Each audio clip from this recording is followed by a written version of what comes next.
Baada ya PV Jojo sasa ni zamu ya Yami. Mwisho wa siku kila moja kwa sasa, na nimekuwa nikifuatilia baadhi ya comment tofauti, wamekuwa kitamani pia kumuona Yami anasainiwa kwenye lebo ya Wasafi. Kama tunavyojua kwa taarifa ambayo aliitoa mwenyewe Diamond kwamba kabla ya mwezi wa 6 lazima atatambulisha wasanii wawili. Kwa mwisho wa siku, miongoni katika hao wasanii wawili, pengine mashabiki wanatamani sana kuja kuona pia kipaji cha Yami kinaendelea kukua, kwa sababu tukienda kwenye uhalisia, Yami kipaji chake ni kikubwa sana, ila hakijapata mtu sahihi wa kuweza kumsimamia. Sasa kama shoga yake, lakini pia na mtu ambaye kwa sasa inabidi ashindane naye katika mziki wa Bongo Flava, ambaye ni PV Jojo, yupo kwenye lebo ya Nandy, ambaye mwisho wa siku kwa sasa ni kama adui yake, na tunajua kabisa kwamba Nandy na Yami kwa sasa hawawezi wakasapotiana, na Nandy hawezi kufanya kolabo na Yami. Huu ni ukweli. Kwa mwisho wa siku, Yami kwa sasa anahitaji support kubwa, aidha ni kusainiwa kwenye lebo ya Chief Luti Music ambayo inaongozwa na Chief Godlove,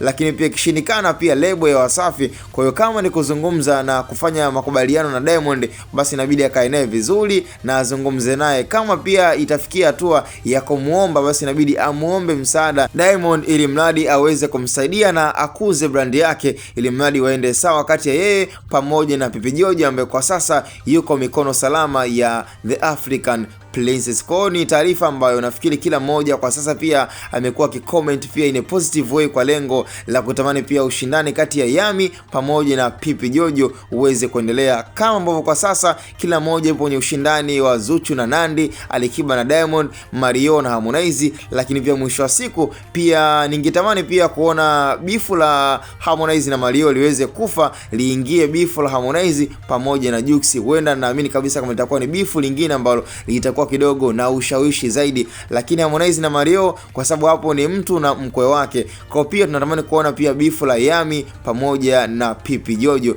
itakuwa pia ni bifu ambalo kiuhalisia kibongo bongo na kwenye mziki wetu itakuwa inaendelea kuchangamsha zaidi kama kawaida. Cha msingi tukutane kwenye comment.